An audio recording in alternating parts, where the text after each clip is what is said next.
Yes, would you ask Mr. Lawrence to come back, please?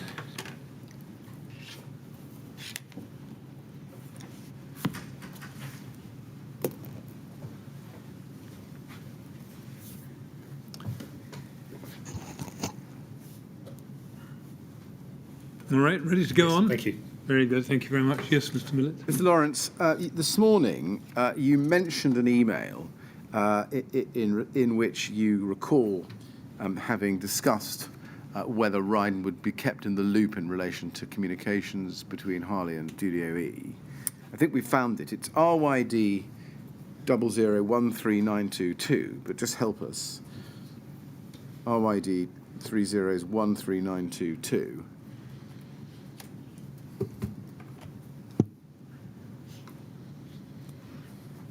And it's an email, the bottom of that page, from Mark Harris to you, dated the 28th of July, 2014. Simon, we are starting to receive emails direct from Bruce regarding detailing and product selection, etc. I wanted to check with you to ensure we operate correctly with regards to contractual etiquette, whether this information should be coming through Ryden. I can see that you've been copied in, but thought I should ask the question in order to be sure. And you respond to him the same day, copied to others at Harley.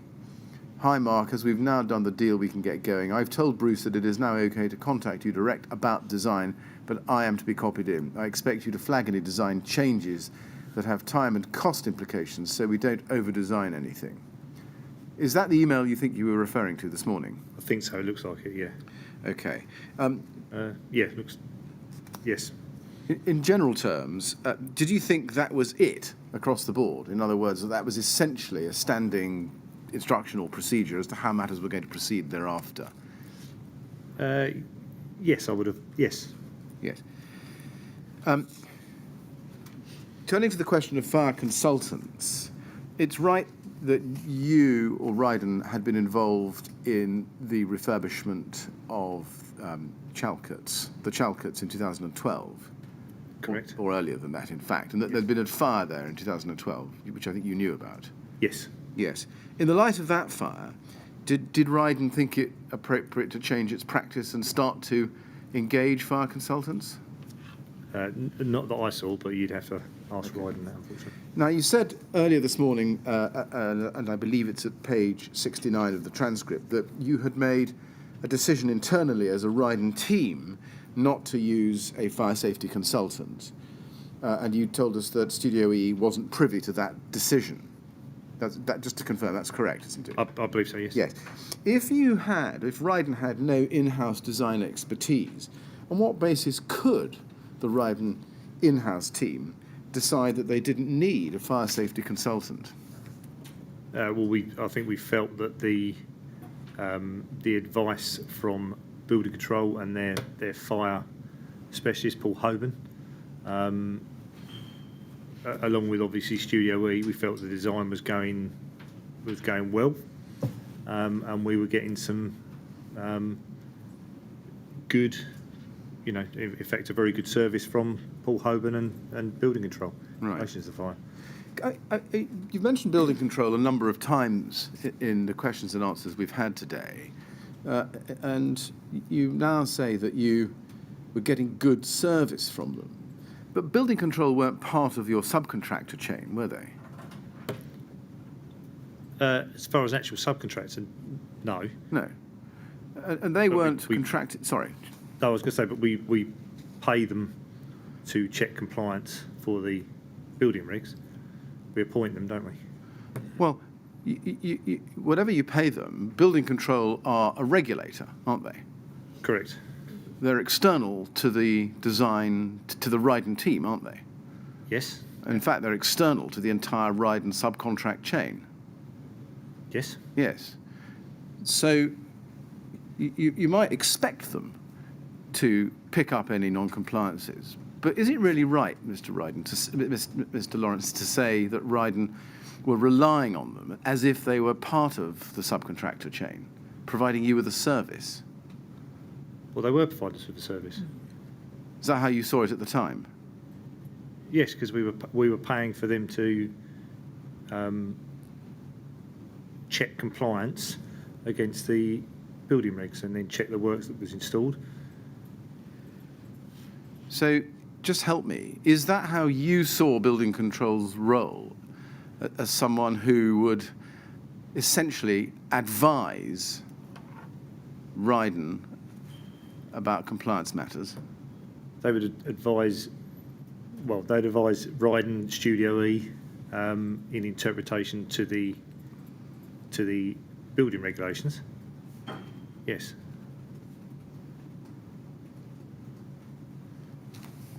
But building control are there, are they not, to provide you with the answer as to the question whether this design or this construction passes or fails the test under the building regulations? Yes, correct. They're not there, are they, to provide you with advice as to whether the building is safe or to how to go about passing the building regulations? Or is it... They will give advice on the interpretation of the regulations, and in particular, Paul Hanson, as an example, would give advice. If there was a 60-minute fire door in it or a 30-minute fire door, it needs to be a 60-minute fire door, then they would point you in the right direction and say that needs to be a 60-minute fire door. So you would get advice of that extent. Summarising it, though, is it right that you saw building control's role as essentially an adequate and reliable substitute for having a specialist fire safety engineer in your chain as a subcontractor?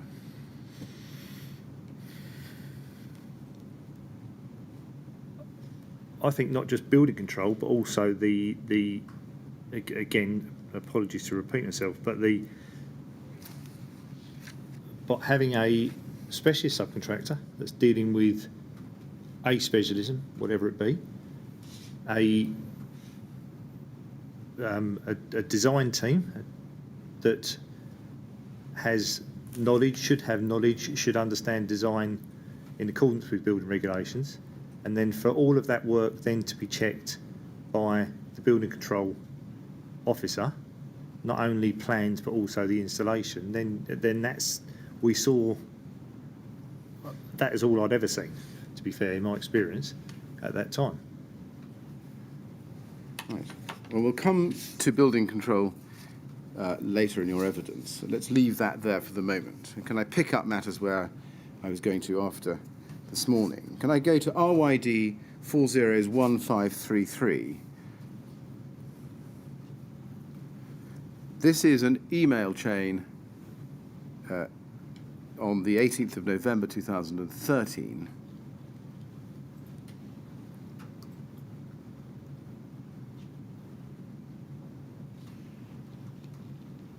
Right, we've got it.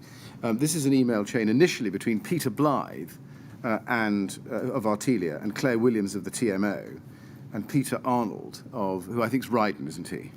Yes, he was. Yeah. On the 18th of November, and it was discussing the bidders' conference at Grenfell Tower on the 5th of December 2015. Did you attend that conference? Do you remember? Yes. You did. What happened there? Do you remember what was discussed? I think there was two parts to it. There was an initial site visit walk round where we met in the foyer of Grenfell, us and other our competitors. Had a brief overview of the project, from what I believe, probably questions and answers, and then we all went over to another building, another RVKC building, might have been the hub, I'm not sure, where there was a formal presentation of the tender. Now, at the top of the email chain, we can see that you are included.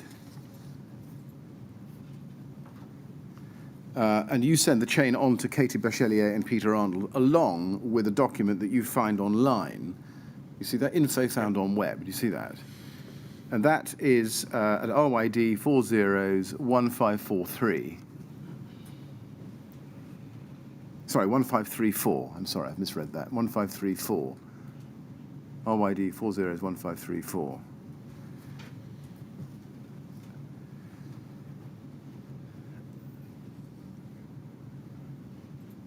And it is entitled the Royal Borough of Kensington and Chelsea Housing and Property Scrutiny Committee. I'm sorry, it's just taking a little bit of time to come up. Let me give the reference again. It's RYD 401534. There it is, thank you. It's a Royal Borough of Kensington and Chelsea Housing and Property Scrutiny Committee minute or report dated the 16th of July 2013, the purpose of which, as you can see, was to update on Grenfell Tower improvement works and recent power surges. The purpose of the report is to inform members of the Grenfell Tower improvement works and recent power surges. You see that? Is this a document you've read since 2013? No. All right. Let's look at page 3.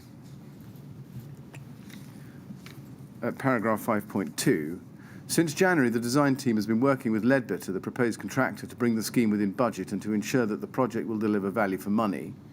Progress has been slow, and Leadbetter currently estimate the cost of the works to be £11.278 million, inclusive of fees, which is £1.6 million above the current proposed budget. And then it says underneath that, at 5.3, a range of options have been considered to bring the scheme within budget. It is now proposed to market test the works through an open OJEU tender to ensure that the best contractor is selected and value for money achieved. And then in 5.4, it says, in tandem with this procurement process, the design team will undertake a value engineering, quotes unquotes, process to maximise the delivery of key project outputs within the proposed budget. When you won the tender following the tender exercise in the spring of 2014, did you understand, or did you know, that the TMO's budget was £1.6 million too small or too low? I don't. At the time, no, I wouldn't have remembered. If I'd have read all this, then I wouldn't have remembered it. No, I don't remember it being in discussion. Okay. Did you know or understand that a priority, if not the priority, let's try to be fair to the TMO on this question, a priority of the TMO was to achieve the refurbishment of Grenfell Tower at the lowest cost possible? Yes, I would have guessed that would have been a priority. You would have guessed it. Did you know it? Did you have a discussion with Ms Williams about it? Or Peter Madison about it? No, I don't believe there's any discussion about we must achieve the lowest price possible. Okay. Now, can I then take you to an email at the time you were involved a little bit later, RYD 3086624. This is an email from Stephen Blake on the 7th of January 2014. RYD 3086624. And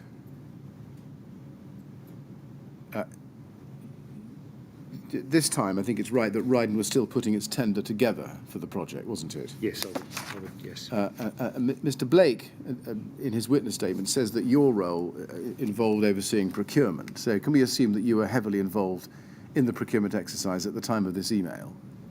Well, yes, I was involved in.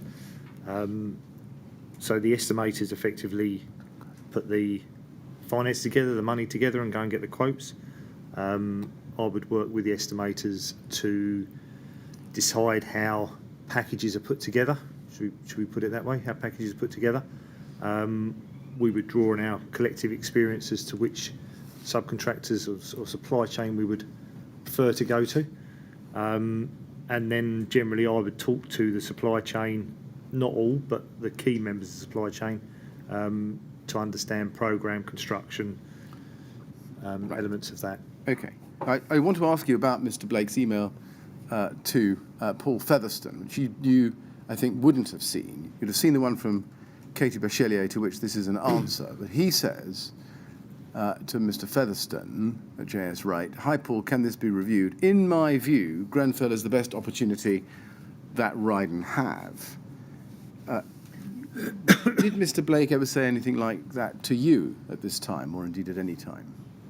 Not that I recall, but I would, again, I'm assuming, but I would read into that, we would know what tenders that we were looking at and what tenders were favourable we had a chance with or we didn't have a chance with, and I'm guessing that's what Steve's saying, but Right. I'm afraid you'll have to ask Steve, really. Right. Okay. Now, this was, I think, your first job when you took it on as contracts manager. It was. So that would have been quite an exciting prospect for you, was it? Yes. Yes. Now, you, I think, were dependent on subcontractor packages, weren't you? Yes. You didn't prepare a bill of quantities yourself. No, and if we had have prepared a bill, we may have prepared a bill on certain elements of the job, but that wouldn't be by myself. That would be by one of the estimating team. No, and certainly you hadn't done so, or Ryden hadn't done so, as at the end of January 2014, had they? Okay, yeah, I don't recall, but yeah. Now, given that tenders were due, or responses to the tender exercise were due from bidders at the end of January 2014, were you under some kind of time pressure to get quotes in from subcontractors? I think we're always under time pressure in a tender, so... Yes.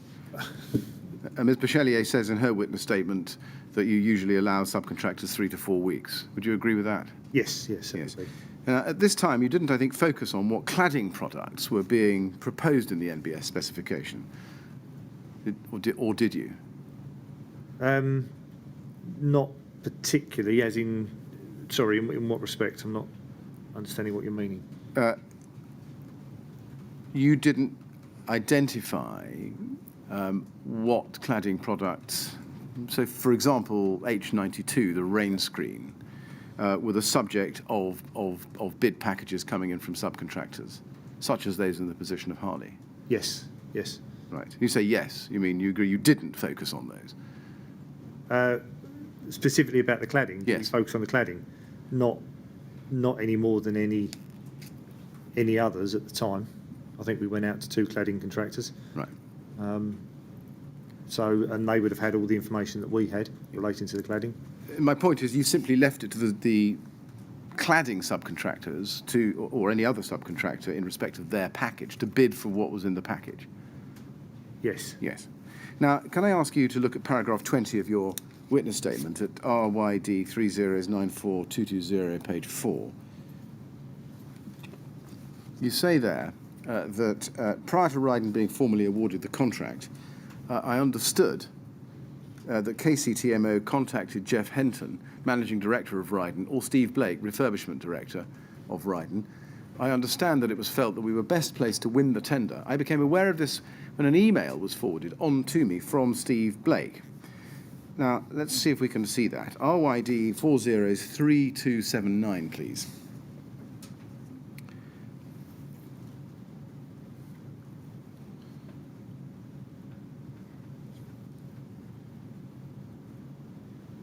(3279).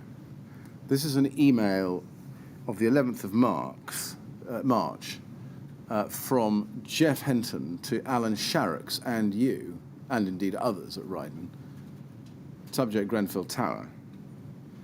And he says, "Hi team, I've spoken with Peter Madison at Kensington and Chelsea TMO Limited, who informs me that our price for the above is in first place, allied to which our presentation and documentation is also in first place. Therefore, subject to a small amount of value engineering, Peter should be in a position to recommend our appointment on this scheme to his board early next week." Now, at this stage, it's right, isn't it, that Ryden hadn't officially been suggested as the preferred contractor. That didn't come until a little bit later in March. Do you recall that? Yeah, I wouldn't recall the dates, but yes, if you say so. Right. It's also right, isn't it, that the OJEU tender process wasn't complete. It was still continuing. I don't know. You don't know. Was it common, in your experience at the time, for indications such as this to be given outside the formal procurement framework or timetable?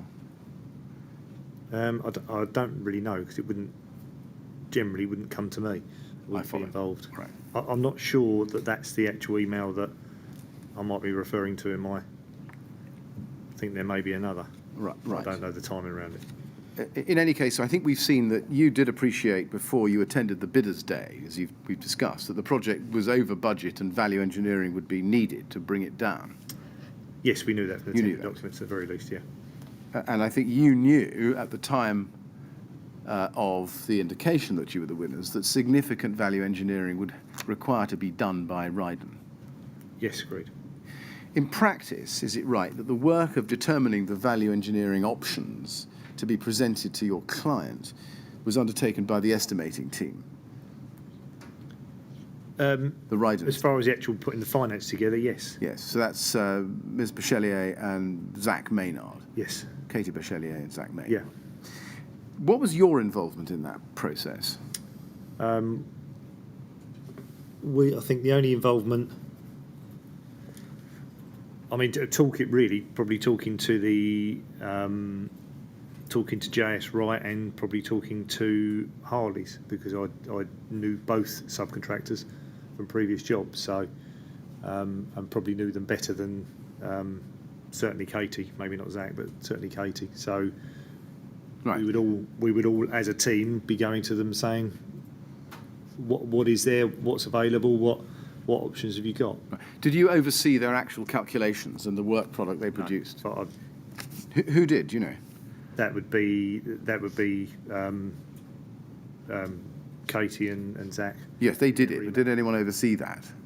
It wouldn't be myself. I mean, Steve would have an adjudication before we actually submitted the tender. So Steve would look through that. Right. But at the time when they then undertook value engineering itself and did some further work, which we'll come to, were you involved with overseeing that, or was that somebody else? No, I wasn't overseeing it. I would have been cognizant of what's going on. Right. I wouldn't. Okay.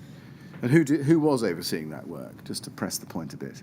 I would imagine. Well, I would say it was done by Katie, and then Zach would oversee as managing surveyor. I see. Okay. So he was her line manager on that exercise, was Yes. he? And Yes. who was his line manager? At the time, I can't remember the gentleman's name. There was a commercial director. Was that Steve Blake? No, Steve Blake was He was a refurb director. he's the refurb director, but there I is see. a commercial director as well, and I can't recall the name. Sorry. I see. Now, in her statement, Katie Bachelier tells us that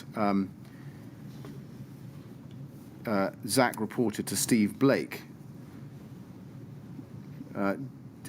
Does that ring a bell with you? Well, yeah, he would. I think if you actually looked at line manager, well, it's probably a question for Zach to answer really. But if you looked at line manager, he's probably the commercial director. Right. But as is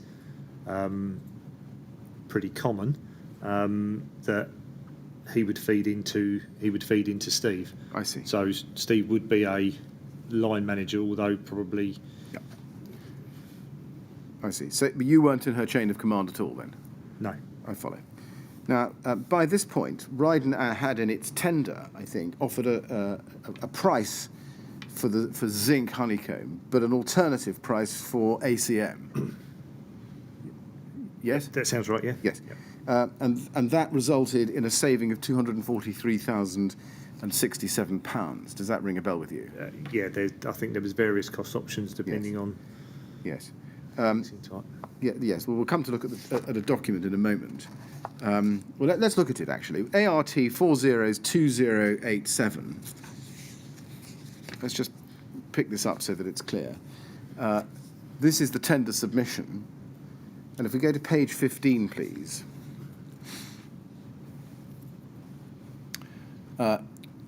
You can see cladding.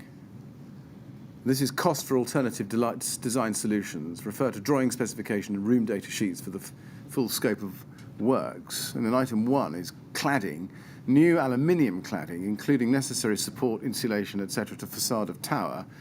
And there's a red figure of £243,067 as a saving. That's what you put forward, or Ryden put forward in the tender submission. Yes, that looks right, yeah.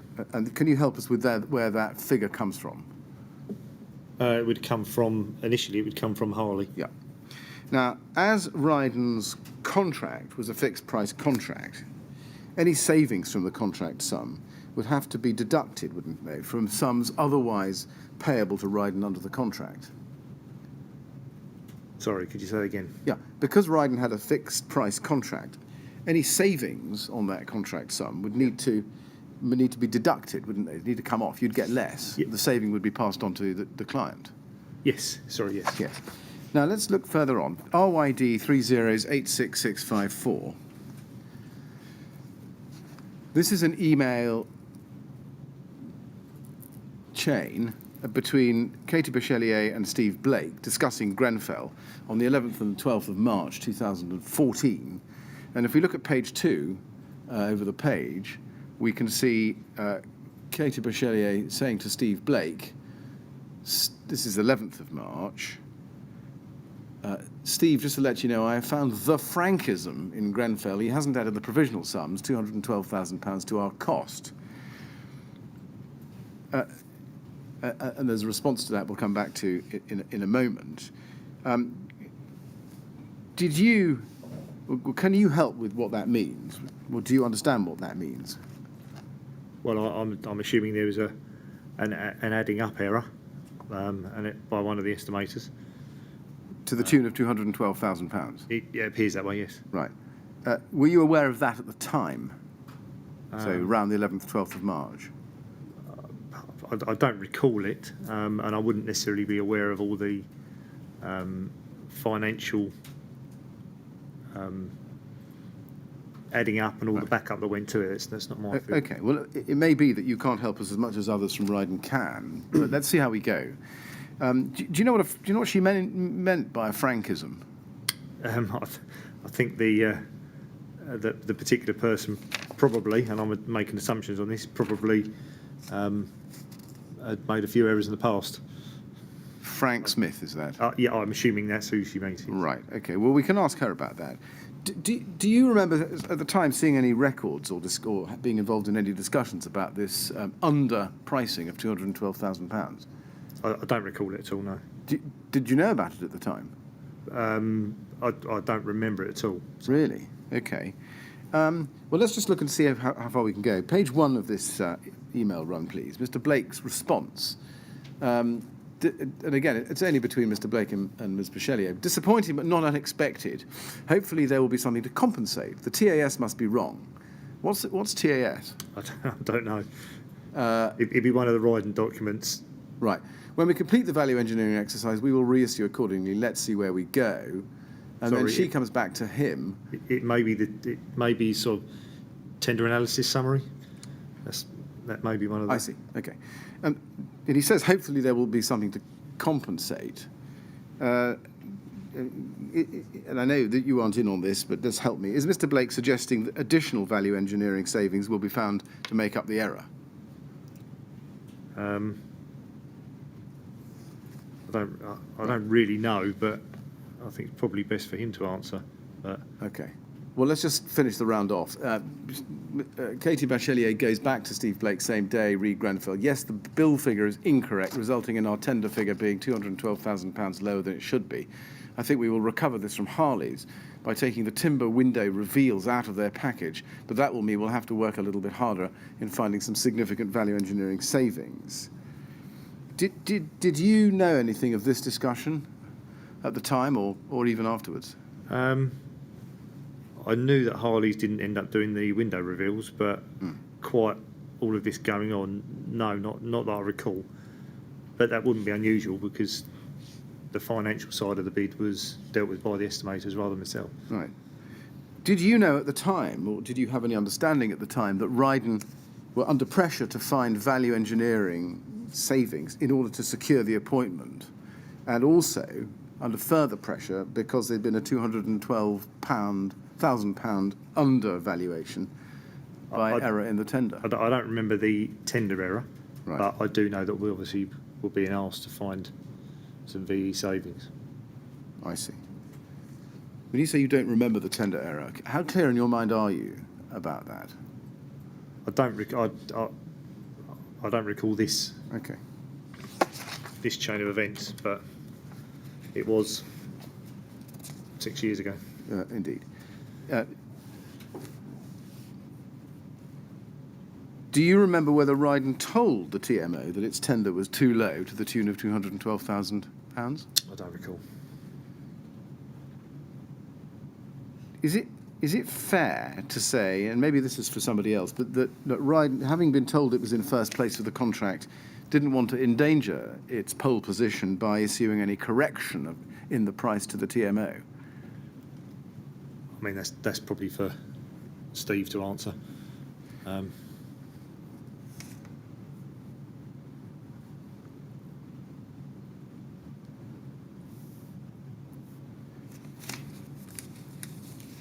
Now, let's look at your witness statement, paragraph 21.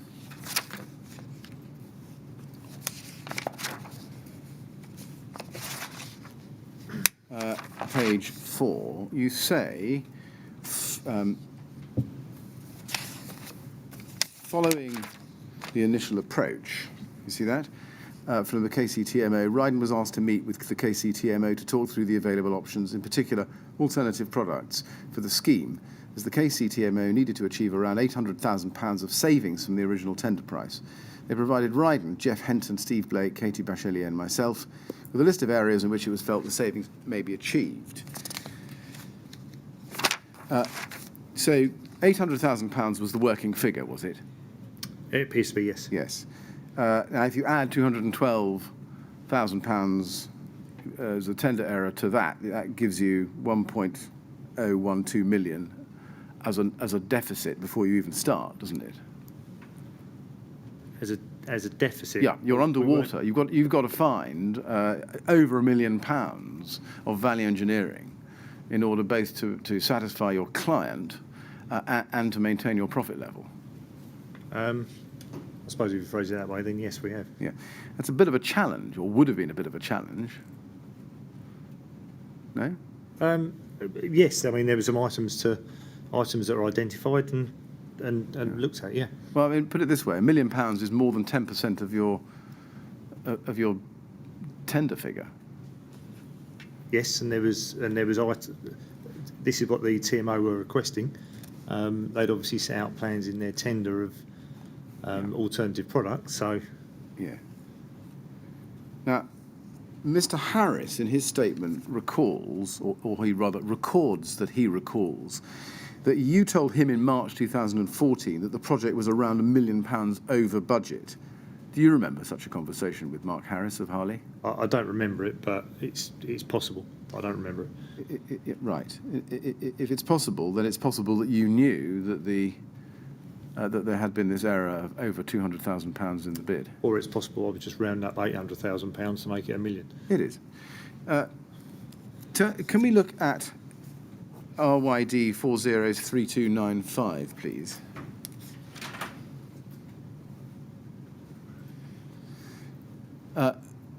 Now, let's just note the timing and the subject matter. If you look at the first email on that page towards the bottom, the second half, Katie Bachelier to Steve Blake, and now you, Simon Lawrence and Alan Sharrocks and Zach Maynard, Grenfell Cladding. See that? Yes. All starting to think about VE for Grenfell. Looking at Frank's comparison, Harley are expensive on the windows. And then there are some figures set out there. Maybe worth discussing with Harley to see if they can come down on price before they start looking at VE. Thoughts? ? Now, is it fair to say that Ryden had identified the cladding system? You can see Harley in there. The cladding system as an area of potential saving from at least this point. There was definitely VE relating to the cladding, yes. Yeah. I think this is talking about windows, isn't it? Well, it's talking about Harley alternative system. What this and is, then other solutions. Sorry, if I can just explain this. We from what I can see here, we've obviously gone to get a price from subcontractors that will just fit windows, and we've gone to get a price from a subcontractor, Harley, and I think one other, that will do cladding and windows combined, Yes. which is not an unusual thing to do, but it would be preferable to go with one contractor, bearing in mind how closely linked the actual physical works are, that would oversee both elements. Yes. Now, looking at the next email up, Steve Blake back to the same group, including you. We are going to be asked by K&C, Kensington and Chelsea, to find some further value engineering savings in addition to those identified in our tender. Let's wait until this approach is made before going to the supply chain. In terms of value allocation, we took care to make provision against a specification that was exactly compliant. Peter M is going to forward some ideas tomorrow. Is Peter M Peter Madison? I would assume so. Did you know that he'd been in contact with Mr. Blake personally? Only to via this email. I think there might be another one, but only via these emails. What did you know at the time of these conversations? Nothing more than these emails, really. Okay. Did you have a conversation with Mr. Blake about what he had discussed with Mr. Madison at this time? I don't recall anything specific, but I would have been in and around the office as would Steve have done, so it would have been in line with these emails, I would expect. RYD 40 is 3298, please. 3298.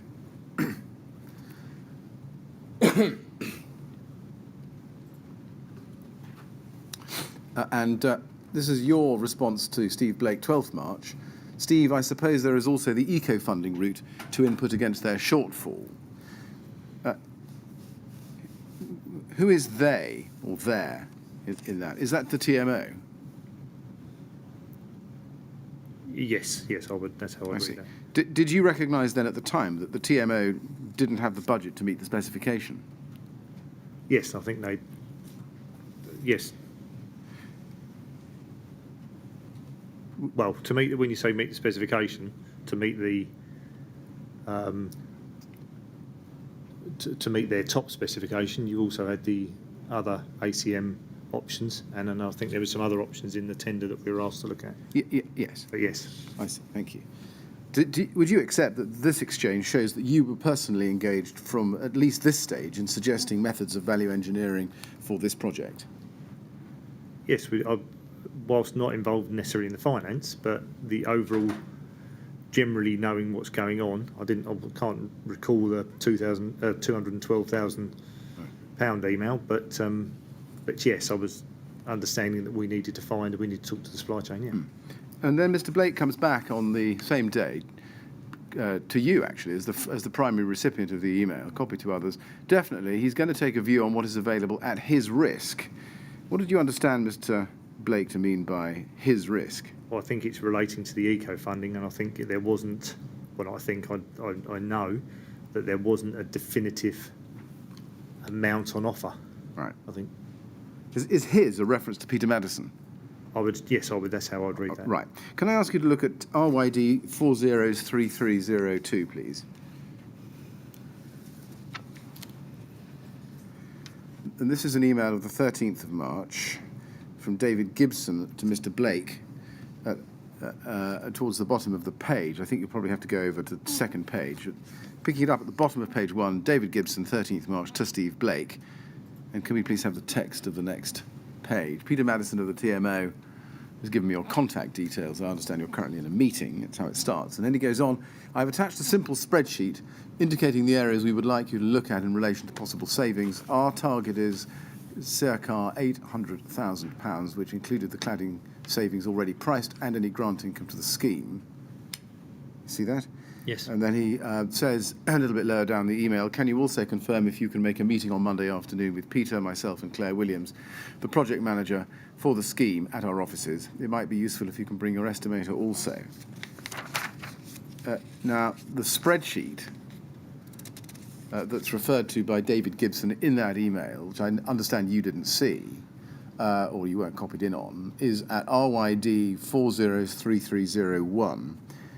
And we need the native version of that, please.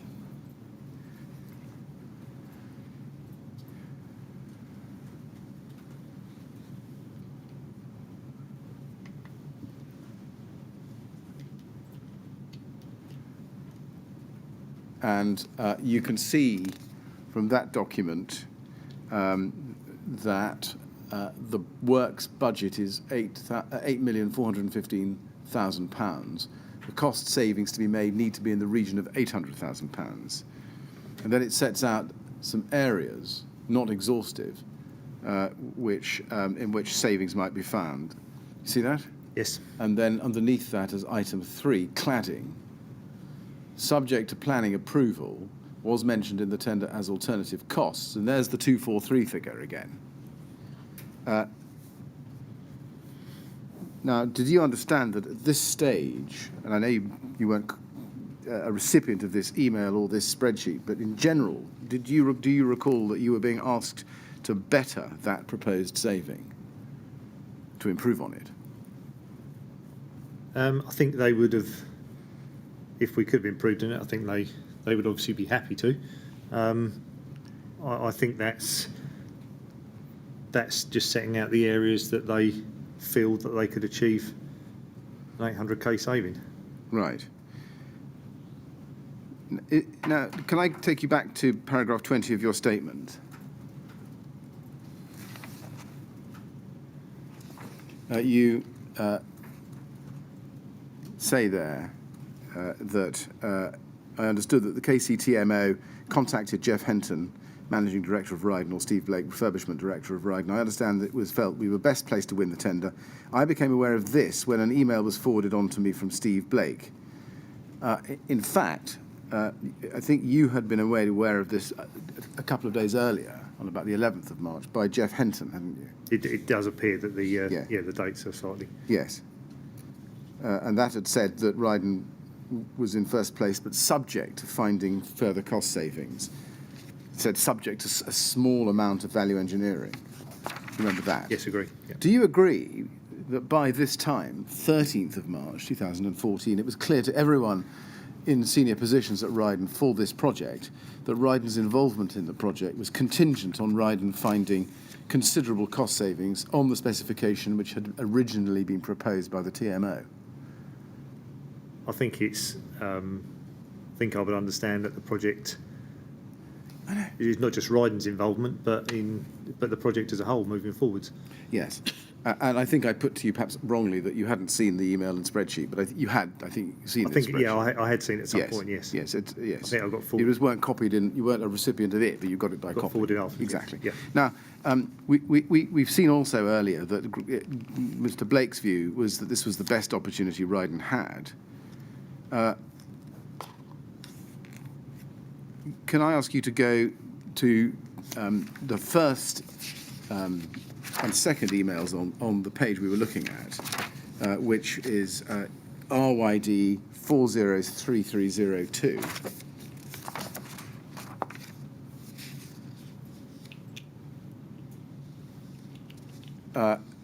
And picking it up it's the second email down, but on page 1, Steve Blake to Gibson, copy to Claire Williams and Peter Madison. Hi, David. Understand what's required and see no reason why this can't be achieved. See that? Yes. Now, Mr. Blake's response came a little over 5 hours later, the same day, before he forwarded the email to you. You see that? Yes. Did Mr. Blake discuss that email I've just shown you with you before he responded? I don't remember. To your knowledge, did he discuss that request and his response with anyone at Ryden before he responded? I don't recall. He may well have done, but I don't recall. Now, Mr. Blake wasn't an estimator, was he? No, but he was a director, so would have a very good commercial understanding. Right. Again, these may be questions for him, and he's going to come and assist us, but to your knowledge, did he actually have the personal expertise or knowledge to be able to work out whether these savings were actually achievable? I don't know what data we had him to be able to do that. No, I don't know. Okay. Is it fair to say that Ryden's position was that it would find the required savings come what may? I think, and again, a question for Steve really, but I don't think on the first approach, or one of the first approaches by a client, that you would instantly turn around and say, no, we can't achieve what you're after. Sorry, because you would instantly they would go to the next person in line, wouldn't they? So I think he's being optimistic. Whether he had the financial knowledge behind that, you'll have to ask Steve. I don't know. Thank you. Now let's look at the top of the page. Steve Blake to Alan Sharrock's, and you're copied in on this. Well, in fact, you're one of a number of primary recipients. Subject Grenfell Tower, attachments Ryden, potential cost reductions, spreadsheet. See email chain below and spreadsheet, and I think that's the spreadsheet we looked at earlier. I've spoken to Harley's and said that if we can do some significant VE to match their budget, we will be recommended. I've asked them to reconfirm their price to double-check the allowances we've submitted. I will have the same conversation with JS Wright. Meanwhile, let's have a brainstorm for further ideas and confirm figures on spreadsheet. Fingers crossed. So, is it right that Mr. Blake had already spoken to Harley, and you're now being reminded that what is required is significant value engineering? Well, yeah, I mean, his email saying he'd spoken to Harley's. Yes. So, What did you understand significant value engineering to indicate? Financial significance rather than Yeah. anything else. A decent amount of money. Right, decent amount of money. Did you have the brainstorm? I don't recall. We may well have done. We might have all had it together, sitting in the same room. But yeah, I'm sure we have all gone away and thought of ideas. Right. Okay. Do you remember anything of the discussion, if there was one? The only discussion I particularly remember, say particularly, is relating to the an option to go away from birch-faced plywood for the window linings. And obviously I know about the other. Well, I know I've seen the list of the other options. Yeah. Did you consider the safety of any materials in the tender package at this stage, or in the spec? Considered. So, well, we were under the assumption that what was being proposed by the client, the design team, would be compliant and would be correct, but we also would be looking to, Harley's and JS Wright to confirm if there was any errors technically within their submission. Yes. Let's see if we can summarise your understanding at this point, mid-March, 13th of March to be precise. Is it right that at this stage you understood that Ryden was being asked to assist the TMO to reshape the scheme to provide one that could fit within the TMO's budget? Yes. Yes. And that you would be undertaking a different scheme to which had been put out to tender? When you say different, we're not talking about masses of difference, as in we're not redesigning the whole scheme, but yes, there would be elements that the client has either proposed and asked for options on, or would like us to think of other alternative, generally materials, methods. And did you know that the TMO was only talking to Ryden as a potential main contractor about that? No, I didn't know that. Whether they were having the same conversation with others. I'm not sure. I see. Does it follow that you didn't know one way or the other whether TMO were having the same discussions about value engineering with other bidders? Yeah, we didn't know. Right. I didn't know. Okay. Or indeed being given the opportunity, as you were being given, to value engineer the project down? Yeah, I didn't know if they were or they weren't. Okay. Let's just look at an email next in the story. RYD 403315, please.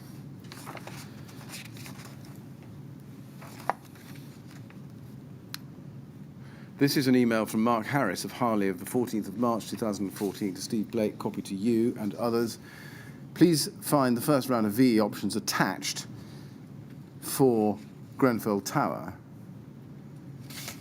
And Mark Harris at Harley says, this has been presented to show the value of the compliant package with VE cost options below. The cladding is shown with 4 options for the main zinc areas. At the risk of stating the obvious, the cladding savings are not cumulative. Only one of the 4 options can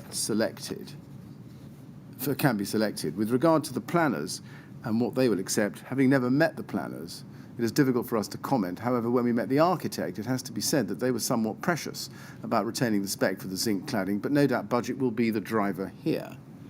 We've included options for both face-fixed, as used at Camden, and secret-fixed cassette but again would comment that the architect was none too keen on face fixed when discussed. And he goes on a little bit further. So Harley was here responding to Mr. Blake's request for value engineering options. Yes? Yes. Now, you got this email at the time. What did you understand the statement, no doubt budget will be the driver here, at the end of that third paragraph I've just read to you? What did you think that meant? Well, if there was already budget pressures and they were looking for VE, then to then go to the most expensive cladding. Right. I think that's all he's commenting on.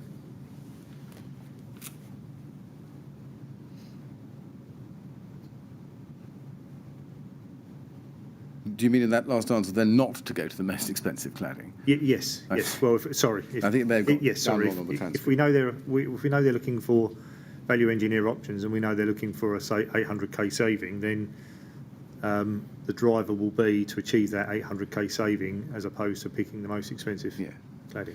Yes. In the light of these emails that we've just been looking at, I mean, is it fair to say, looking at it in the round, that Ryden and Harley were agreed that the emphasis needed to be placed on meeting the TMO's demands as cheaply as possible? Yes. Now, if we turn to the spreadsheet, that's RYD 403316 attached to this email. This is what Mr. Harris sends, and we can see the four options here. Compliant bid based on Harley quotation dated 29th of January 14 is 3.7 odd million pounds, and that's on the basis of Proteus zinc cassette cladding and birch face plywood window reveals.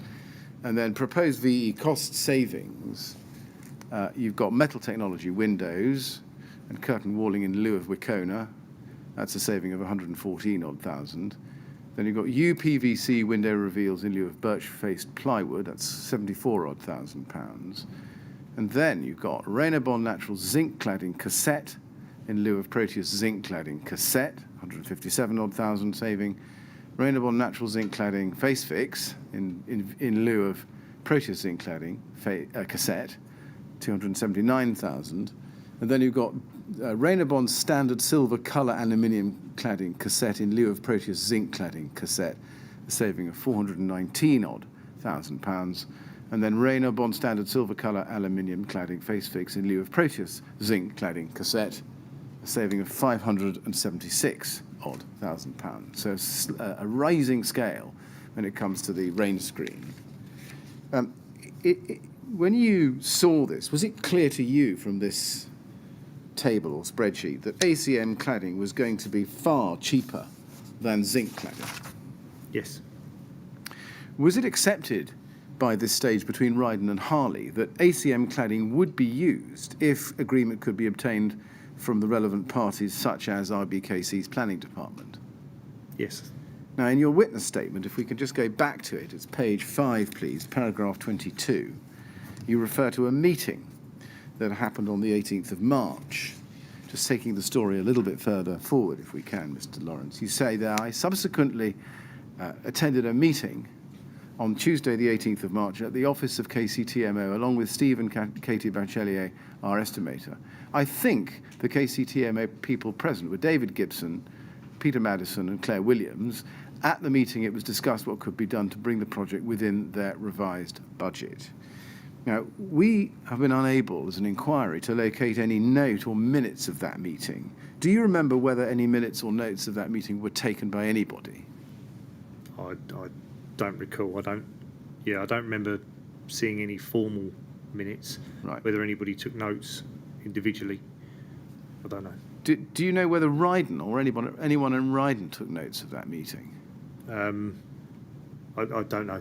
I'm not sure I did, but whether Katie or Steve did, I don't know.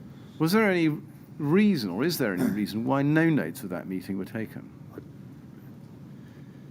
No, I don't know. Would it have been unusual for a meeting like that, when you were meeting your client on this topic, to have had no notes taken of it at all? I wouldn't say it was unusual, but normally you would, things would be confirmed on email afterwards if there was so everybody understood. Yeah, well, we'll see what comes out of it. I'm just wondering, really, whether you can explain why there's no contemporaneous record of this meeting. Yeah, You can't. All right. I can't. Do you know whether any of the other bidders had an equal opportunity to present these kinds of value engineering options at this point to reduce the cost? No, I don't know. No, even as late as this in March. Yeah, I don't know if they had the other bidders in or not. All right. Let's look at a slightly different kind of document. I'm going to show you something from Harley. It's a progress report sheet. HAR 3010160. It's a Harley progress report sheet for Grenfell Tower, and it starts, or it's initiated, on the 1st of March 2013. And its title is Sales/Tender Progress Report. And it runs over a number of pages. And I'd like to go to page 5 within it, please. It's not a document, Mr. Lawrence, that I would expect you to have seen, at least at the time. Can I take you on page 5 to the 12th of March? It says, MAH, that's Mark Harris, we believe, call received from Simon at Ryden. They have received news off the record that Ryden are in pole position. They now await formal notification. Do you remember that conversation? Not specifically, but if I'd have been notified by Jeff or Steve, whichever email come first, then yes, it wouldn't be unusual to be talking to one of our supply chain members. I see. I was going to ask you, do you remember who told you that Ryden were in pole position? It came from that email, which was whichever come first, Jeff's or Steve's. I see. So is it right that by the time of the 18th of March meeting, you basically knew that you had got the job but would need to bring the costs down? We thought we had, yes. Yes. But whether the TMO was talking to the other tenderers and saying the same thing, we didn't know, but we were optimistic. Right. Can I ask you to look at RYD 403419?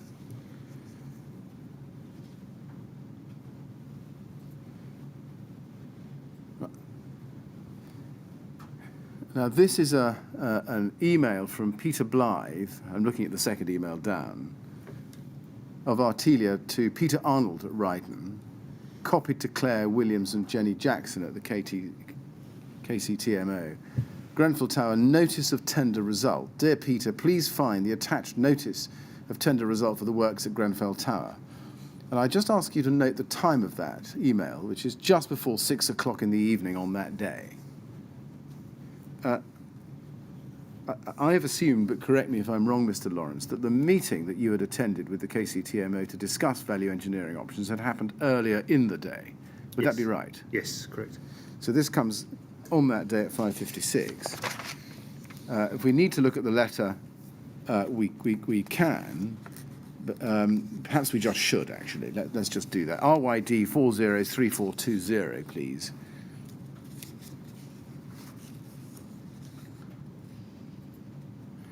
This is the letter dated the 18th of March 2014. Dear Mr. Arnold, notice of preferred bidder status. And you can see from the first and second paragraphs that Artelia were telling Ryden that Ryden were the preferred bidder, subject to the agreement of a site boundary and formal approval from the KCTMO board. So that's the letter. Is it safe? My question is this: is it safe to say that Ryden had done enough at the meeting earlier in the day on the 18th of March to convince the TMO to select it for the project? I would say so, yes. Yeah. Now, moving forward a little bit in time, we get a little bit of an idea from what was discussed at that meeting from the next document, RYD 403489. This is an email of the 20th of March 2014 from Katie Bachelier to Peter Madison and others at the KCTMO, copied to you and Mr. Blake. All further to our meeting on Tuesday, please find attached our summary list of value engineering options. As discussed, we will continue to look for further savings and identify them as we progress. And you can see that one of the attachments to this email was cladding VE options. Can you see that? Yes. So can we take it from that, Mr. Lawrence, that cladding was one of the things discussed at that meeting? Yes. Savings on cladding? Yes. Yeah. Was there any discussion at that meeting about the level of quality or performance that the TMO was looking for, or the compromises that they were prepared to make in return for a lower price? No, I don't think anybody was aware of any performance compromises as you're suggesting. No, we didn't. No. Was there any discussion about fire safety? Absolutely none. No.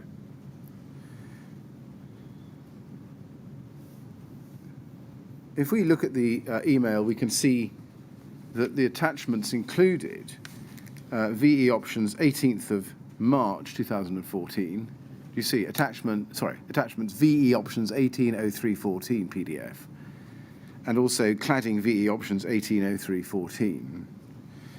Do you know who created those documents? Without seeing them, no. But it would.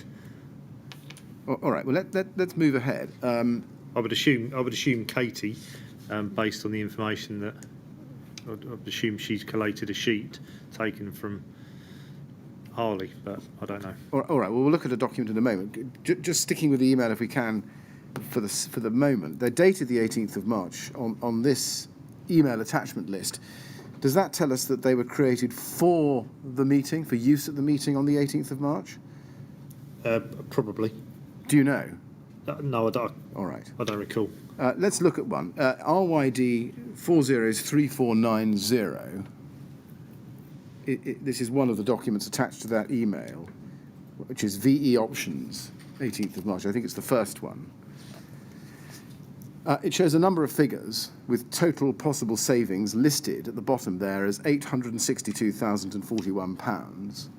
And its title is Grenfell Tower Value Engineering Options. And then under Windows and Curtain Walling, you can see the second item down, cladding, aluminium in lieu of zinc, minus £293,368. You see that? Yes. And also, in the middle, pre-finished board in lieu of birchwood surround, and a saving of £116,000. Just focusing on the cladding, and the total, in fact, the total figure was slightly more than the £800,000 that Mr. Gibson had proposed earlier in the month, wasn't it? Yes. So it looks as, on the basis of those figures, that it would be possible for the TMO to achieve the savings that it had wanted. Would that be fair? Yes. Now, looking at the top of the document, as we've just seen, we see the figure of £293,368 as a saving for aluminium in lieu of zinc. Was it the case that at this point Ryden was confident that it could meet the TMO's target of savings of £800,000 if it made a saving of £293,368 on the cladding? It appears that way, yes. Yeah. Now let's look at another of the documents she attached. This is RYD 403491. This one is called Cladding VE Options, 18th of March 2014. So it's another of those attachments to Katie Bachelier's 20th of March email. And if you look at the top of that document, Grenfell Tower Value Engineering, there are four alternatives set out there. Let's just look at them together. Alternative zinc system cassette, saving of £100,406. Alternative zinc system face fixed, a saving of £202,372. Alternative aluminium system cassette, a saving of £293,368. And alternative aluminium system face fixed, a saving of £376,175. Now, just looking at those and digesting those options, it's clear, is it, or was clear to you at the time, that the biggest saving would come from face-fixed aluminium ACM cladding? Yes. And that would be a saving of £376,175. Yes. And the next largest down was cassette fixed ACM, a saving of £293,368. Yes. Right. And I've laboured those figures because they're important figures to keep in mind as to where we're going next with them. Did you at the time have any idea of the difference between cassette and face fixed? Yes. What was that difference, please? Well, the cassettes were effectively hidden fixings, and they were folded into trays, which is what eventually was installed, and face fixed were flat panels that were effectively riveted to the rail system, but the fixings were exposed. Did you investigate why face fixed were so significantly cheaper than cassette? I think we knew. I think there's a lot of work that goes into face fixed. You take a flat sheet and put 4 holes in it, 10 holes in it, whatever is needed, where a cassette fixed needs to go through fabrication to fold the sheet, bend the sheet, manipulate the sheet into whatever shape it needs to go. So there's a lot more upfront cost. Did you know or have any reason to believe that they might perform differently when exposed to fire? No. Did you investigate that subject? No. Looking back at RYD, and just keep those figures in your mind for a moment, 293 odd, 376 odd for the aluminiums. Let's now look back at RYD 403316.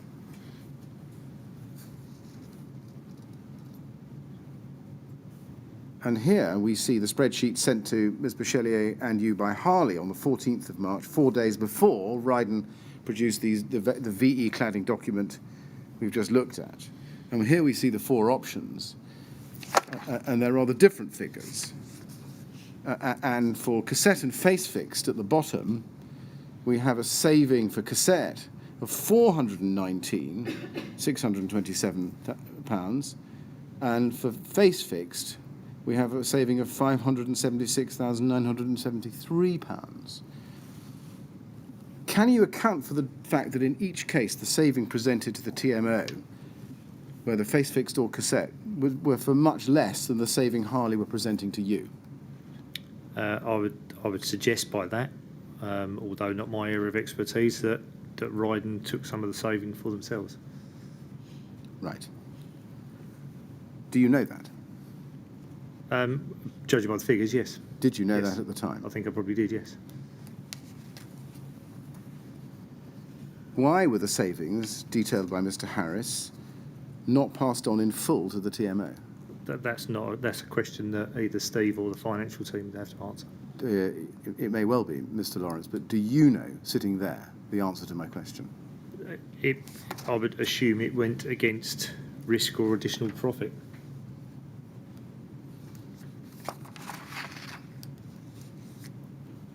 I think you're suggesting that the savings that could be achieved on the switch to ACM were over £100,000 less than the lowest of the Harley figure. That's right, isn't it? If that's how it adds up, then yes. Yeah. Given that you had appreciated long before the production of these documents that budget was a priority for the TMO, why was it not Ryden's responsibility to alert the TMO to the fact that Harley had advised that far greater savings could be achieved than you were letting on? Again, I don't think that's a question that I can answer. I think that's one that needs to be answered by either Steve or the financial team. Well, I can understand you answering it that way in terms of legal responsibility or even moral responsibility. My question is, do you know the reason? As to why they did Yes. it? As I said a minute ago, it probably went into either risk or into which effectively additional profit. Was the plan in Ryden to keep the TMO in the dark about the real extent of the savings on the ACM panels and then pocket the difference to make up the shortfall caused by Frank Smith's £212,000 estimating error? That could be the reason for it. Mr. Chairman, is that a convenient moment? Yes, I think it is. Thank you. We'll have a break now, Mr. Lawrence. I think 25 past will be the good time to come back. So if you go with the usher, remember not to talk to anyone about your evidence while you're out of the room, please. Thank you very much. Thank you.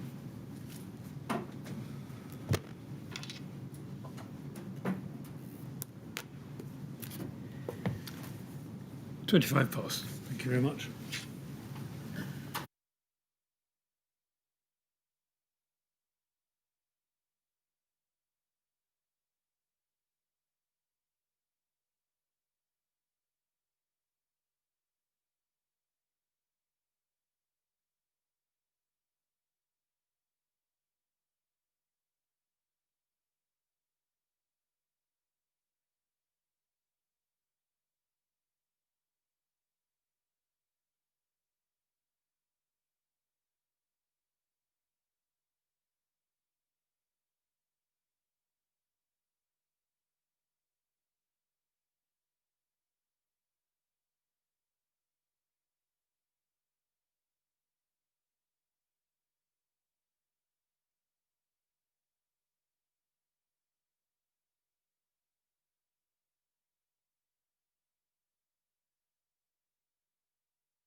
Right, would you ask Mr. Lawrence to come back, please?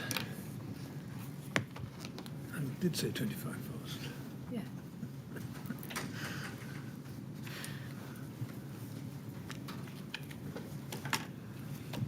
Right, Mr. Lawrence, ready to keep going? Yes. Thank you, Mr. Thank you. Lawrence. Yes, Mr. Miller. Mr. Lawrence, do you agree, having looked at these figures, that it was in Ryden's interests, its own commercial interests, to push the selection of Rayner Bond Standard Silver ACM, cassette or face fixed?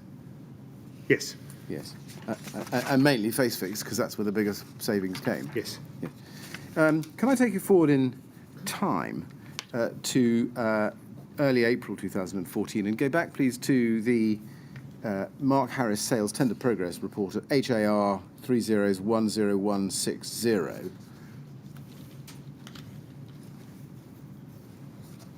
At page 6. And here you'll see 2nd of April,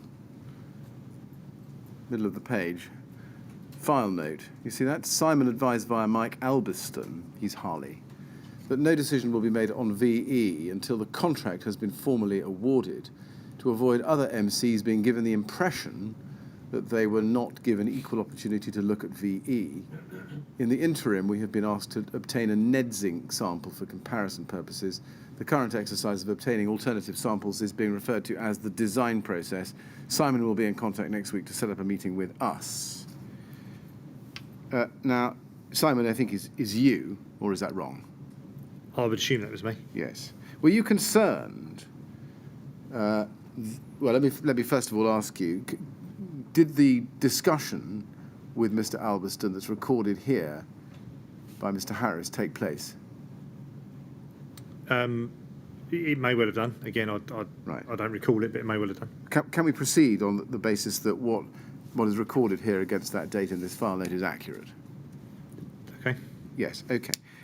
Were you concerned that other contractors would be given the impression that they weren't given equal opportunity to look at VE?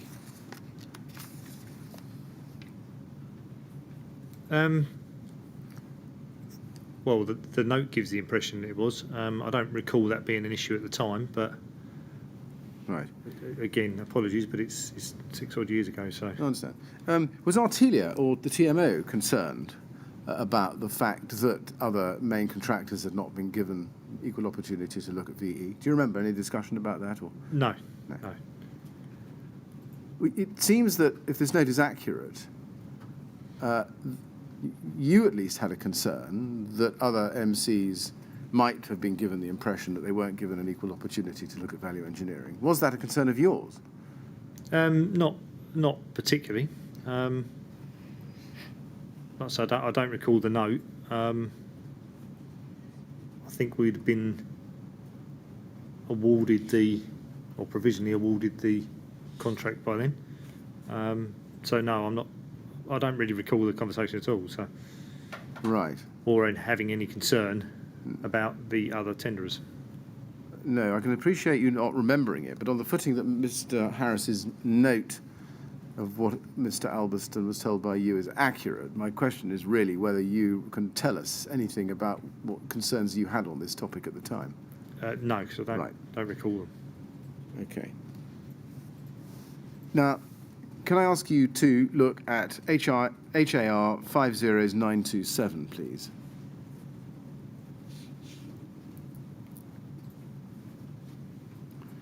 This is an email from you to Mark Harris at Harley, copied to Mike Albiston at Harley, 17th of April 2014. And at the base of page 1, Mr. Harris says that he sent you some Ferrier Point cladding details. And he says he's put a Dropbox invite over to you. And your response is, thanks for this. You see the top of the page. I've spoken to Bruce, Studio E Architects, this afternoon. I've confirmed that I'm happy for him to contact yourselves, but to ensure that I'm copied in so we keep some sort of protocol guidelines from the start. He may be after details to get the render drawings correct. It may be worth inviting him into the Dropbox, relevant Dropbox files. Saves me copying and pasting info into an email. One thing I would ask, which I'm sure you'll do anyway, is that anything financial stays between ourselves. is it fair to say that what you meant by that was that Harley shouldn't disclose to anyone else any discussions that it was having with Ryden in relation to the financing or the money side of the Grenfell Tower project? Yes, particularly Studio E I would expect Studio E to push for the most architectural pleasing, aesthetically pleasing design overall, and what I wasn't keen on was Harley's and Bruce getting together, coming up with an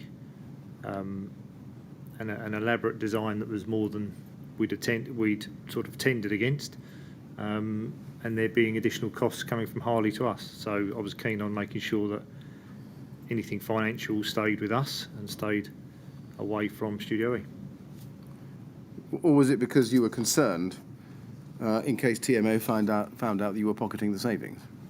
Not that. It wouldn't have been my concern, to be fair. But. Right. Now let's go to HAR 50944.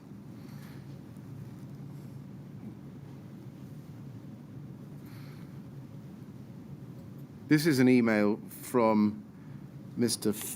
Kai Fabianchi of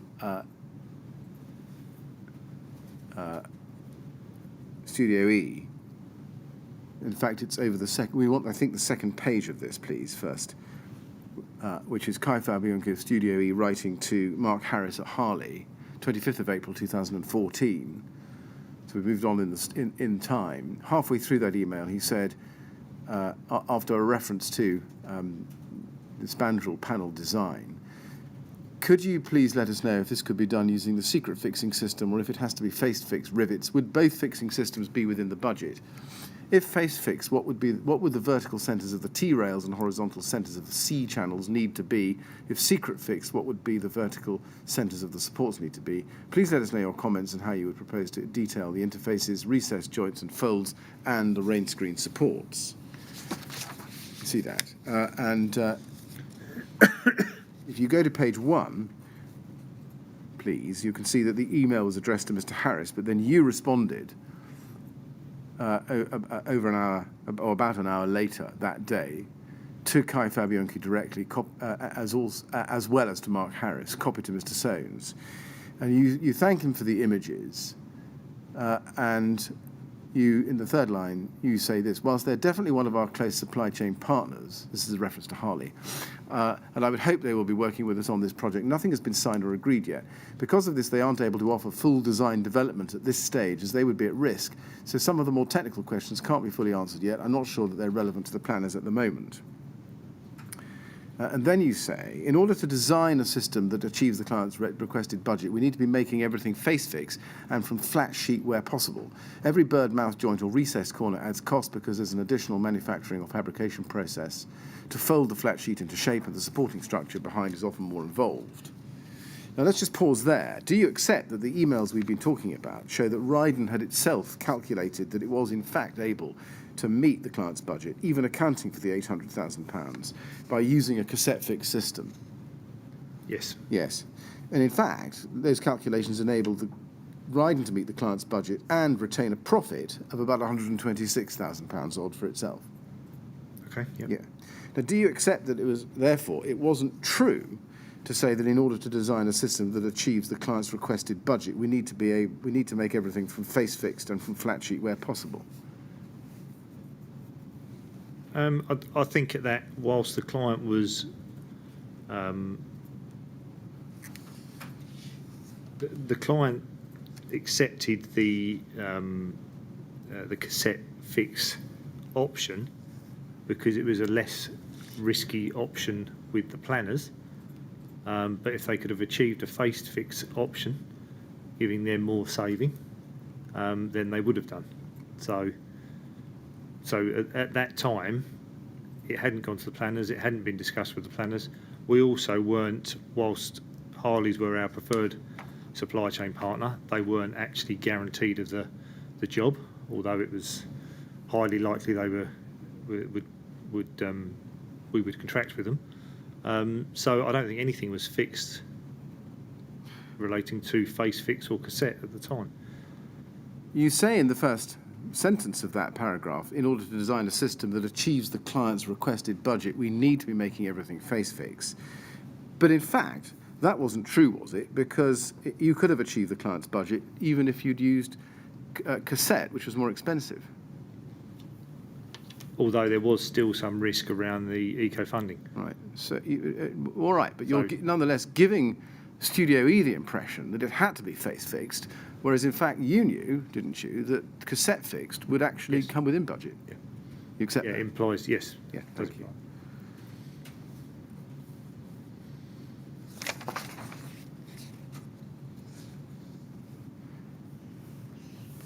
Did Harley know, like you knew, that it wasn't necessary to use face fixed in order to meet your client's budget?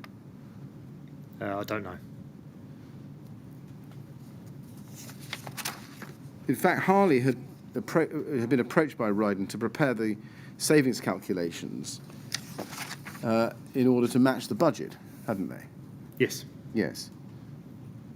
but they wouldn't have been aware of the other elements necessarily within the VE. Right. And given that you didn't want to given that it wasn't correct that in order to meet the budget you had to go for face fixed as opposed to cassette, might that have been one of the reasons why you wanted Harley to keep anything financial between yourselves and not let Studio E know about it? That could have factored into it, but Thank I you. don't recall at the time. Yes. Move on to RYD 404916, please. This is an email of the 22nd of May 2014 from you to Claire Williams, copied to Zach Maynard, RYD 4916. Hi Claire. Good news hot off the press, paragraph 1. Good news hot off the press is that what we believe to be a more expensive ACM cladding finish, natural aluminium, isn't going to be. The manufacturers have confirmed that they're willing to supply it at the same price as the other ranges previously discussed. Therefore, the savings stay the same as per the attached 293368 cassette or 376175 face fixed. And you attached the two documents which Ms. Bachelier had attached to her email of the 20th of March, which we looked at before. And you can see VE options, 18th March, and cladding VE options, 18th March. You remember we looked at those before the break? Yes. Now, we can look at them again, but those figures weren't, were they, the savings which were in fact being provided by Mr. Harris of Harley on the 14th of March, were they, as we've established earlier? Correct. Because, as we know, Harley had offered savings of 577 for face fixed and 420 for cassette.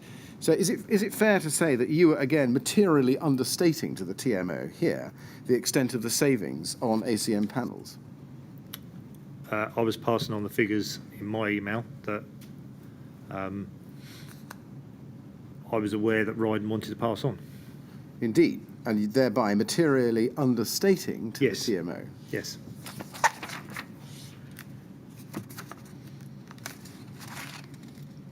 And you knew that. I was aware of it, yes. Let's move to a slightly different topic, which is Ryden's provision of cladding information to the TMO. And I'd like to scroll back to the start of that exercise in the employer's requirements contained in the JCT contract.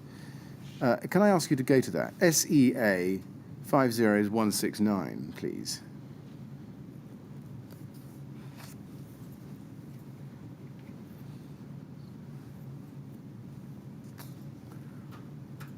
That's the first page of the NBS spec, and at page 69 in it, we go to item 235, please. That's the section entitled Information to be provided before commencement, etc. You see that? Yes. Information to be provided before commencement of testing or manufacture of rain screen cladding system. Do you agree that Ryden was obliged to provide information to the TMO on that subject? Yes.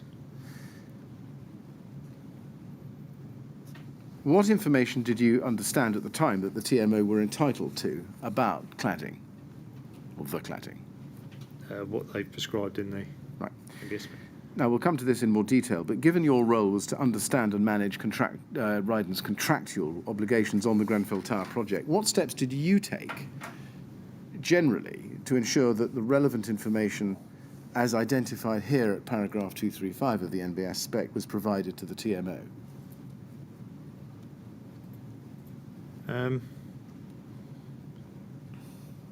Drawings, I believe, went across to them. We didn't keep a tracker or a spreadsheet of all the other components within this. Right, so drawings, anything else?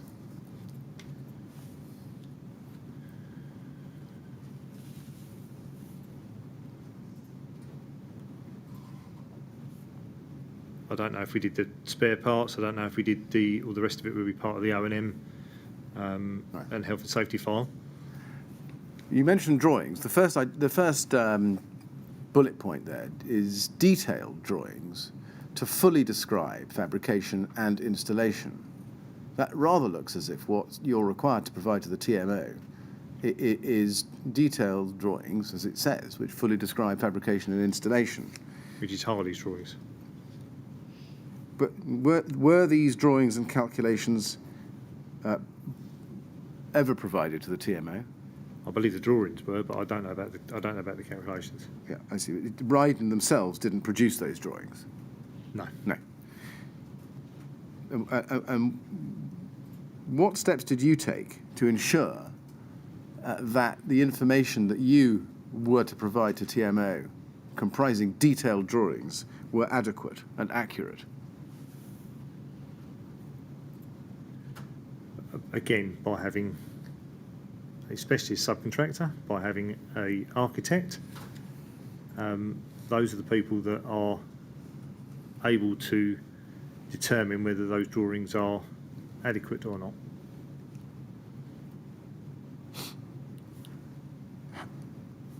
You can see that at the fourth bullet point down, it says certification for incorporated components manufactured by others, confirming their suitability for proposed locations in the rain screen cladding. How did Ryden plan to satisfy itself that the products selected for use in the external wall were properly certified, or were certified at all? Well, we would have a quality process, and again, it's a long while since I've used Ryden's quality process, so I couldn't tell you the in-depth steps of that.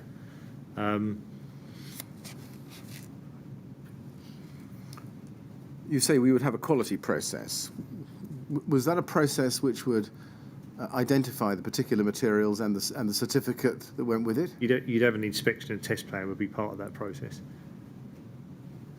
which generally would have certification and all the elements to do with that. That is generally all handed over. I know what it says at the very top sentence, and I'm sure you'll remind me of that, but that's generally all handed over as part of the O&M and health and safety file. So the client ends up with the full information about the building. That's before commencement of testing or manufacture of a rain screen cladding system, isn't it? Yes. So what system did you have in place to ensure that the certification for example, the ACM PE55 Rain-O-Bond panels were certified for suitability in their proposed locations before commencement of testing or a manufacture? I don't think we did before commencement of manufacture. Ryden was also required to provide project-specific fabrication, handling and installation method statements. What did Ryden do to comply with that obligation? Again, all of that, or majority of that information, I would expect to form part of the O&M and health and safety file. I see. Which, again, I accept that the top sentence asks for it in advance. Yeah. And what about recommendations for spare parts and recommendations for safe dismantling? The same as Same previous again. answer. What, if anything, did you do to ensure that the ACM panels that you were discussing under the value engineering discussions we've been looking at in March and April 2014 was suitable for use above 18 metres on Grenfell Tower? Well, firstly, they were specified before our time by Studio E. Secondly, they were, again, I'll go back to, we've got a specialist cladding contractor who I'd expect to know what is correct or not. And then from our experience, my experience with Ryden, we fitted exactly the same on numerous projects dating back to 2007. So, Well, we're going to come to that shortly.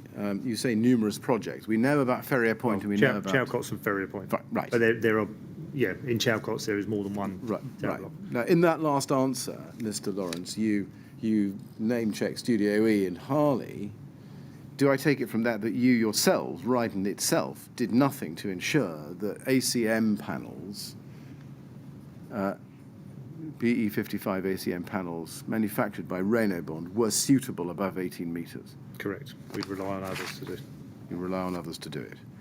I'd now like to turn then to the selection of the ACM panels themselves.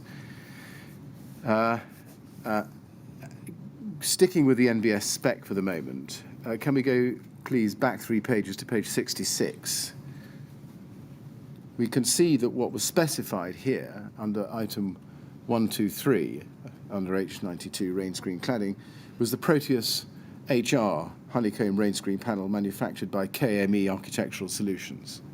So that's actually what was specified, isn't it, as the primary product? As the primary product, as their top choice, yes.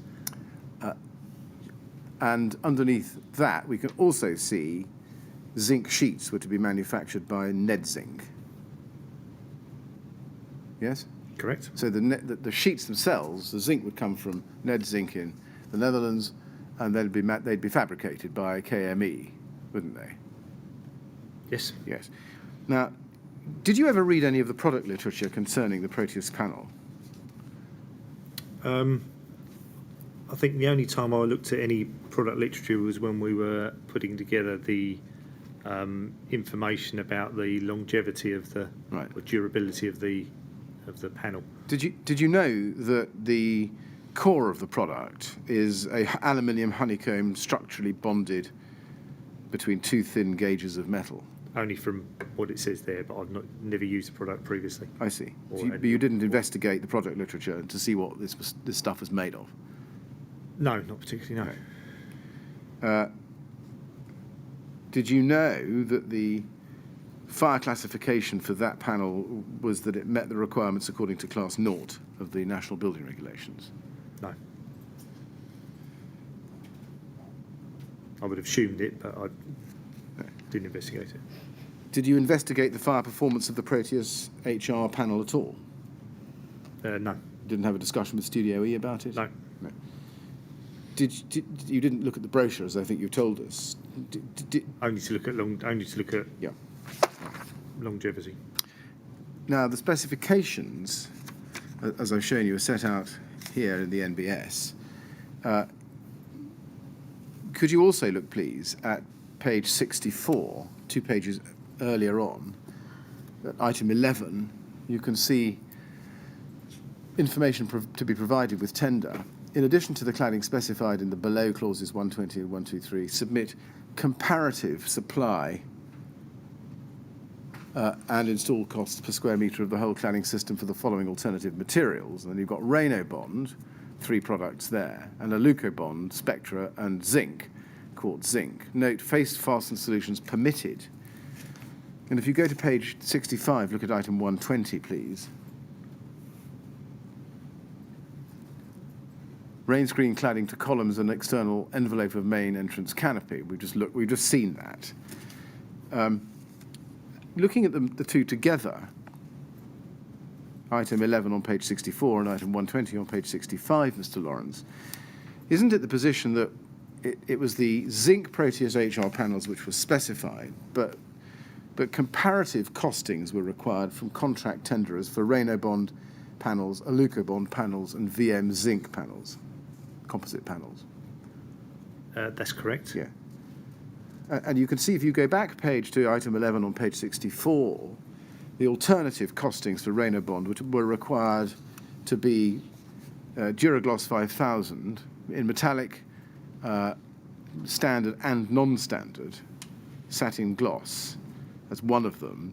Did you address your mind to this reference in the NBS specification to standard and non-standard? I'm not sure I would have picked up specifically at the time. If you were to ask me now, I would say that is a talking about a paint finish. Right. You said you didn't pick it up at the time. You're not sure you would have done. Did standard and non-standard mean anything to you in this context at the time?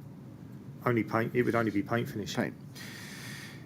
Now let's turn to the subtopic: the difference between face-fixed and cassette. We touched on this earlier on in your evidence. Were you aware at the time of this project, and you're coming into it in the spring of 14, that the fire performance of ACM polyethylene panels, when fabricated into cassettes, was significantly worse than the fire performance of the same panels in rivet form? No. No. Do you know whether anyone else at Ryden was aware of that specific fact? I don't know, but I doubt it very much. Did you know that the tests carried out by Arconic in and after 2011, so 3 years prior, had consistently shown that Rydon PE panels in cassette form only achieve Class E classification under the relevant tests, EN 13501, whereas the same panels in rivet form achieve Class C classification? No, I didn't know. Did anyone else at Ryden, to your knowledge, know that? And again, no, I doubt it very much. All right. Now, turning away from that back again to compliance, at the start of your examination on Thursday, you and I looked together at the contract, and we looked particularly at clause 2.5.1.1.1, which said that, and I'm summarising it, we can go to look at it if you like, that Ryden would not permit for use in refurbishment any product which did not conform with British or European standards, or, when no such standards exist, do not conform with the British Board of Agrément certificate. Do you remember that? Yes. Yes. In the light of that contractual obligation that Ryden undertook to the TMO, can you tell me what systems or practices Ryden employed at the time to make sure that the cladding products being considered for the Grenfell Tower project met the requirements of the building regulations? Yes, we use our specialist supply chain. Right. The technical knowledge and understanding of the material manufacturers. Now, I appreciate that's probably a repeat question and a repeat answer based on that, but I just wanted to bring it into the context of what we're now going to discuss. That's RYD 403890, please. This is an email from you to Bruce Soanes of Studio E on the 17th of April 2017. And in the first line it says, Bruce, as per our discussion earlier, Harleys have been talking to Rydon on our behalf regarding the ACM panel samples. The samples ordered and mostly received so far as follows, and then you set out four samples, and there's then a discussion about how close they are to zinc. You say on our behalf. Did you ask Harley to talk to Rydon on your behalf? Yes, I believe I would have done. Who did you ask within Harley to talk to Rydon? I can't be 100% sure, but it would more than likely be Mark Harris. Right. And do you remember when you did that? I mean, how long before this email, do you think? No, I don't know. No, all right. Now, reference here to the ACM panels, you see? Yep. The ACM panel samples suggests that Rydon ACM panels have been the subject of discussion prior to the date of this email. It suggests to a reader like me, who wasn't there at the time. My question is, to your knowledge, when did ACM panels, and specifically Rydon ACM panels, start being discussed in place of zinc? I think that probably as soon as the tender come in, and it had in the documents that we looked at previously. Right. Now, this email also shows that Harley have at this point been talking to the manufacturers of Rydon, in other words, Alcoa, later Arconic, directly in relation to sourcing materials for the construction of this refurbishment project. Was anyone at Ryden in the loop on those discussions? Not directly, no, we'd always. Do you know whether anyone at Studio E was in the loop on those discussions? I don't know, but I doubt it. I would imagine that would be Harley directly with their manufacturer. Okay. Now, is it fair to say that at this time Harley, rather than Ryden, were leading the search for ACM panels, which would be used as part of the cladding on the tower as an alternative to the Proteus zinc? Yes, they would be leading it because they obviously had contact with the manufacturer and knew them well. And what was Ryden doing, if anything, to oversee that process? Of discussion. We were in the discussion, and at the time we were looking for suitable alternatives, visually suitable alternatives to the, the number one option of zinc. So we were going between Bruce and Harley's, and all three were talking to find a suitable finish. It was all about at that time, all about the architectural finish that could be achieved.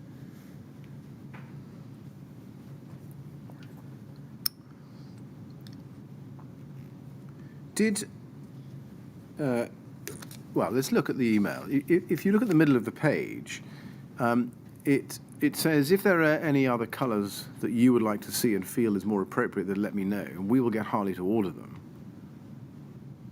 Alternatively, we can get the Rydon rep in to meet us.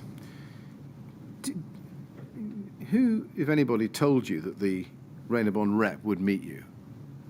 I would imagine it would have been Mark. Right. Did you actually get the impression that Rydon would give you or Studio E project-specific advice or information? Yes, they would, yeah.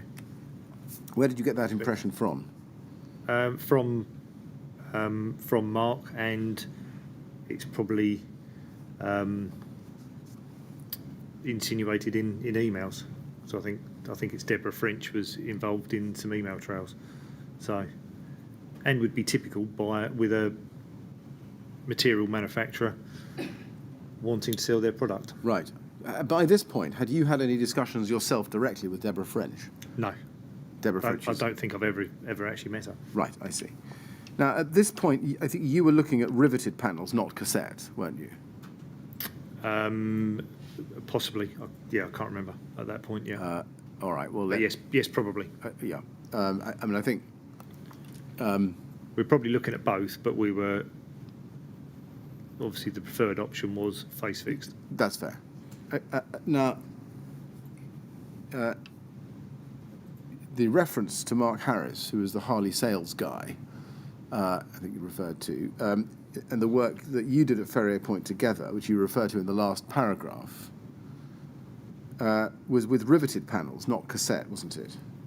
Yes, all my previous experience had been with face fixed, so riveted panels. Yes. So so can we take it from that you'd never actually worked with ACM PE cord cassettes? Correct. On a high-rise overclad? Correct. Right. Can I look with you, please, at RYD 403909?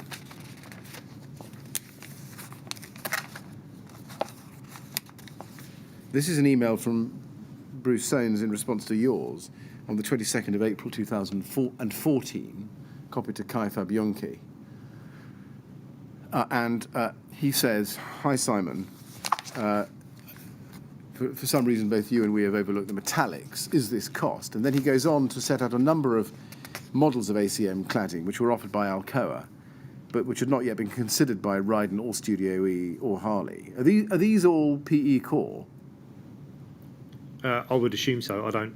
Right. Yeah. At the time, I didn't know there was any other ACM panel apart from PE core. I follow. I've never experienced it and been told about it. So I would just. This is talking about colours, paint effects on an ACM panel. I see. And we can see in the list before the bottom, Smoke Silver E9107S. That is in fact the cladding ultimately chosen for the building, wasn't it? Yes, I think it was. Yes. Now, the discussion here is all about finishes and cost, and there's no discussion here about the properties or performance of these ACM panels other than their finish and cost.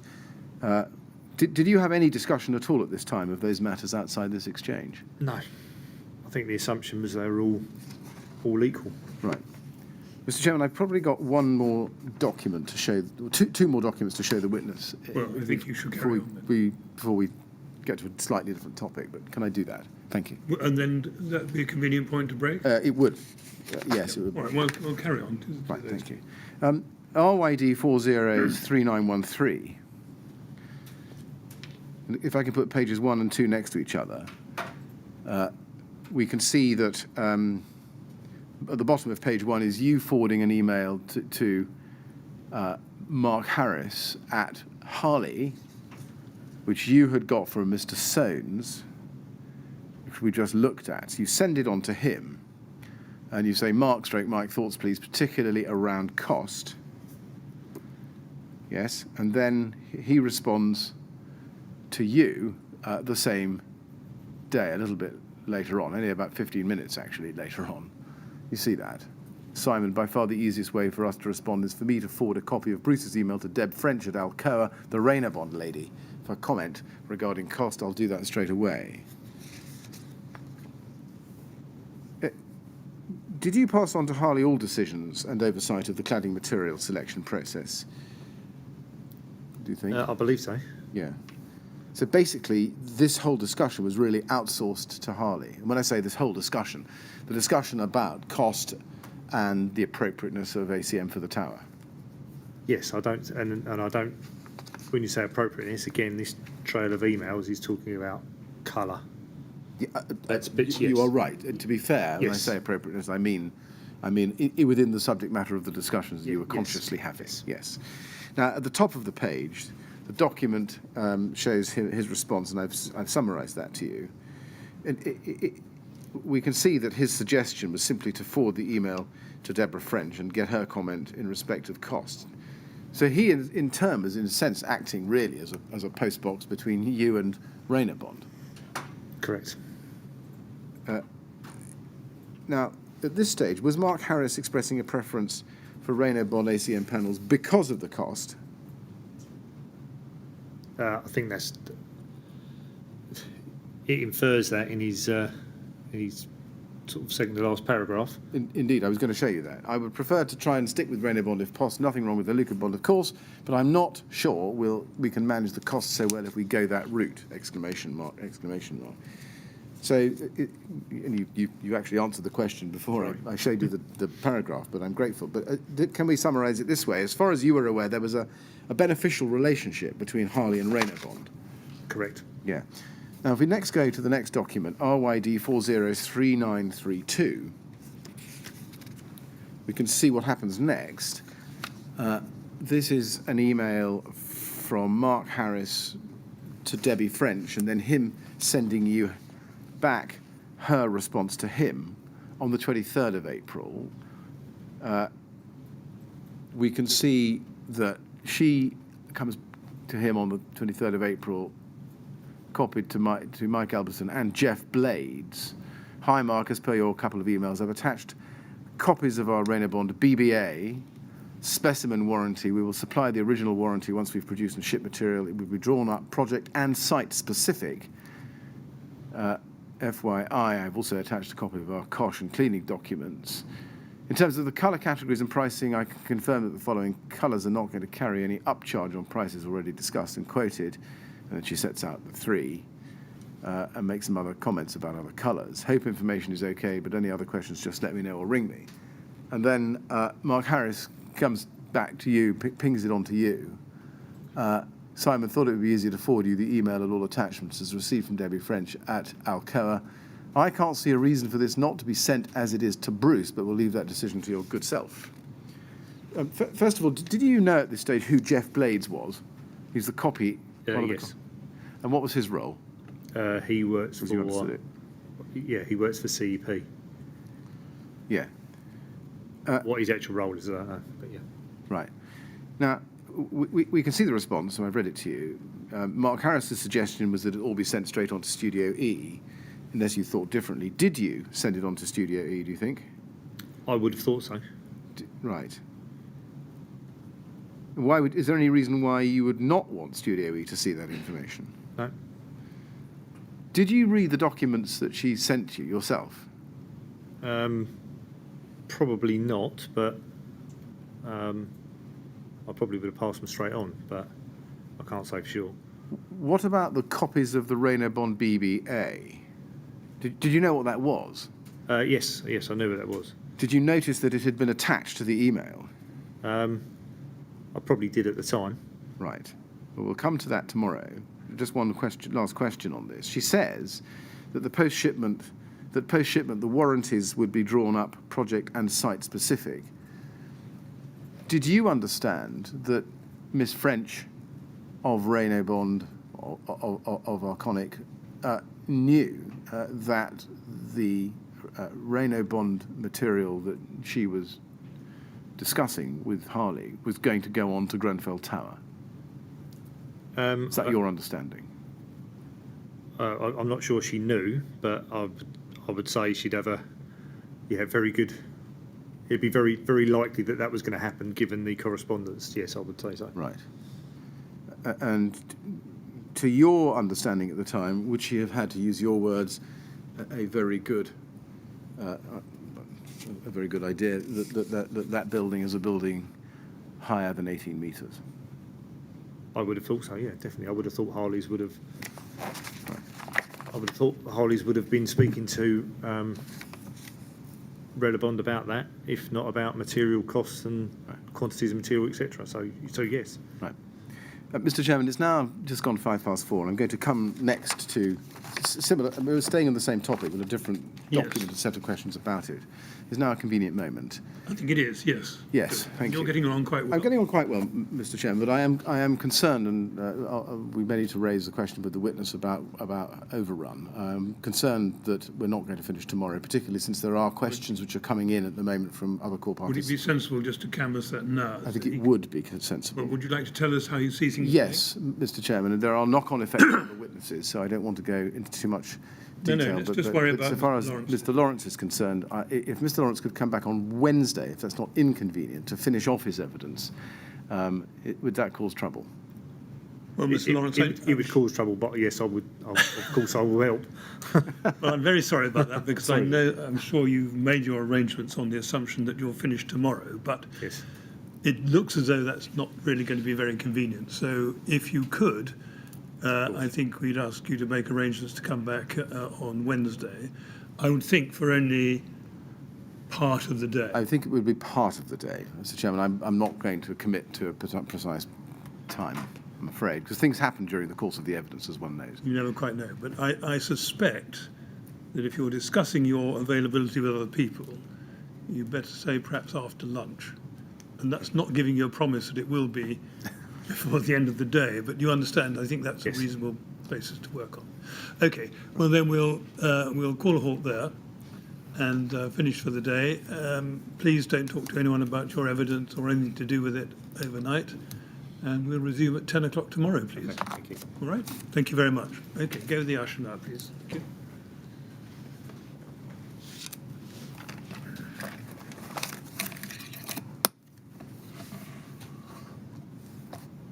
Thank you very much, Thank Mr. you. Minute. Thank you. 10 o'clock tomorrow. 10 o'clock. Thank you.